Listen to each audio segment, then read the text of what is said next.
Nashik police आयुक्त संदीप कर्णिक यांच्या संकल्पनेतून गुन्हा प्रतिबंधासाठी स्टॉप अँड सर्च हा अभिनव उपक्रम सुरू करण्यात आलाय। याद्वारे रस्त्यावर वाहनं थांबवून अचानक तपासणी केली जाते। यानुसार आडगाव पोलीस ठाणे हद्दीमध्ये 7 डिसेंबर 2025 ला पहाटे 2:30 वाजेच्या दरम्यान 9वा मैल या ठिकाणी आडगाव CR मोबाईलचे अंमलदार, पोलीस शिपाई पवार बाळकृष्ण आणि पोलीस हवालदार गांगुर्डे भाऊराव हे स्टॉप अँड सर्च कारवाई करत होते। यावेळी लाल रंगाचं वाहन मारुती SS 4 क्रमांक MH02 JP0123 या चालकांनी वाहन न थांबवता स्टॉप अँड सर्च कारवाई करणाऱ्या अंमलदारांच्या अंगावर भरधाव सरळ गाडी घालण्याचा प्रयत्न केला। पोलीस अंमलदार बाजूला झाल्यानं त्यांचा जीव वाचला। पोलीस हवालदार भाऊराव गांगुर्डे यांनी घटनेचं गांभीर्य ओळखून तात्काळ नियंत्रण कक्षाला माहिती देऊन संबंधित वाहन ताब्यात घेण्यासाठी मदतीची मागणी केली। यानुसार नियंत्रण कक्षात कर्तव्यास असणाऱ्या RTPC महाराष्ट्र पोलीस अंमलदार सुगंधा नवले यांनी तात्काळ इतर वाहनांना कॉल देऊन मदतीस पाठवल्या। यावेळी मदतीसाठी Adgaon DB mobile, Adgaon Peter mobile पर्यवेक्षक 1 कर्तव्यावरील पोलीस निरीक्षक, डहाके चेकिंग कर्तव्यावरील पोलीस निरीक्षक, पतकी पोलीस मुंबई नाका DB mobile, Bhadrakali Peter mobile, Panchavati DB, त्याचबरोबर रात्रग्रस्त कर्तव्यासाठी सहाय्यक पोलीस अंमलदार नितीन जाधव यांनी मिळून या 8 वाहनांनी संशयित वाहनाचा चित्तथरारक पाठलाग केला। संशयित वाहनाचा पाठलाग 2 ते 3 वाजेपर्यंत सुरू होता। वाहनाचा पाठलाग 9वा मैल ते द्वारका, द्वारका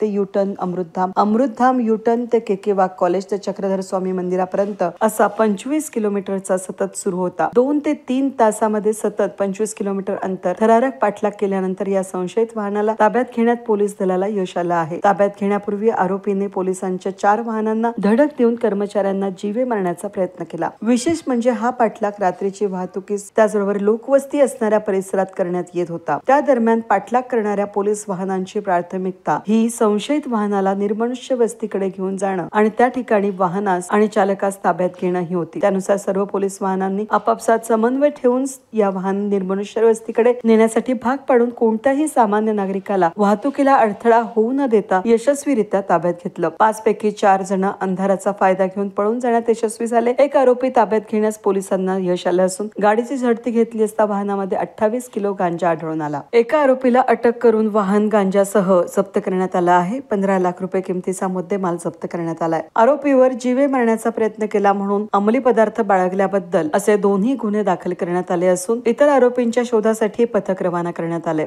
या उत्कृष्ट कामगिरीबद्दल पोलीस आयुक्त नाशिक शहर यांनी अधिकारी आणि अंमलदार यांना प्रशस्ती पत्रक आणि रोख रक्कम देऊन गौरवले। नाशिक आयुक्तालयाअंतर्गत काल रात्री आडगाव पोलीस ठाणे हद्दीमध्ये स्टॉप अँड सर्च कारवाईदरम्यान 28 किलो गांजा पकडण्यात आलेला आहे। विशेष बाब म्हणजे स्टॉप अँड सर्च कारवाई सुरू असताना एक लाल रंगाची गाडी भरधाव वेगामध्ये न जुमानता स्टॉप अँड सर्च कारवाई करणाऱ्या कर्मचाऱ्यांच्या सरळ अंगावर त्यांनी घालण्याचा प्रयत्न केला आणि पळून गेले। तात्काळ सदर कर्मचाऱ्यांनी नियंत्रण कक्षाला कॉल देऊन गाडीविषयी कळवलं। लाल रंगाची मारुती गाडी होती आणि त्यांनी नियंत्रण कक्षाकडून मदत घेऊन इतर वाहनांना देखील बोलावलं। सर्व वाहनांनी सलग सुमारे 1 तास रात्री 2:30 ते जवळपास 3:30 पर्यंत सलग सुमारे 25 किलोमीटर वाहनाचा पाठलाग केला। विशेष म्हणजे रात्री रस्त्यावर जी इतर वाहनं होती सिव्हिलियन्सची किंवा इतर जी घरं होती कुणालाही इजा न होऊ देता आणि त्या वाहनामध्ये काहीही असू शकलं असतं, अशा वेळेस कुणालाही इजा न होऊ देता एकमेकांशी प्रॉपर कोऑर्डिनेशन ठेवून सर्वांनी पाठलाग करून ह्या वाहनाला ज्या ठिकाणी कुणी राहत नाहीत अशा एरियामध्ये जाण्यास बंधनकारक केलं, भाग पाडलं आणि त्या एरियामध्ये जाऊन एका साईडला ते वाहन सर्वांनी मिळून एका साईडला त्याला घेण्यास भाग पाडलं। त्या वाहनामधील एकूण 5 व्यक्ती होते, त्यातील 4 व्यक्ती निघून गेले, परंतु 1 व्यक्तीला पकडण्यात त्या ठिकाणी यश आलेलं आहे आणि या ठिकाणी त्यांनी एकूण 28 किलो गांजा या वाहनासह पकडलेला आहे। या सर्व मुद्देमालाची जप्त किंमत सुमारे 15 लाखाची होते आणि ह्या कारवाईबद्दल माननीय पोलीस आयुक्त यांनी सर्व कर्मचाऱ्यांचं रोख बक्षीस देऊन गौरव केला आहे।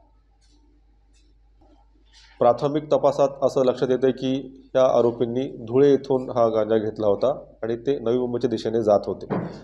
नेमकं त्यांनी कुणाकडून घेतला आणि ते कुणाकडे देण्यास जात होते याच्याविषयी तपास चालू आहे। पुढील तपासामध्ये हे निष्पन्न होईल। तपासात हे रेकॉर्डवरचे गुन्हेगार असल्याचं लक्षामध्ये येतं आणि यांच्यावर गांजा तस्करीचे यापूर्वी देखील गुन्हे दाखल असल्याचं निदर्शनास आलेलं आहे। तपास सुरू आहे आणि हे जे सध्या अटक आरोपी आहे हा नवी मुंबईचा आहे। इतर आरोपींची देखील माहिती हे पालघरच्या आसपास परिसरातील आहेत। तपासामध्ये इतर आरोपी असतील तर ते देखील निष्पन्न होतील। परिस्थितीमध्ये गाडीमधून गांजा जप्त करण्यात आलेला आहे। इतर देखील दृष्टीने तपास करत आहोत। News today Nashik.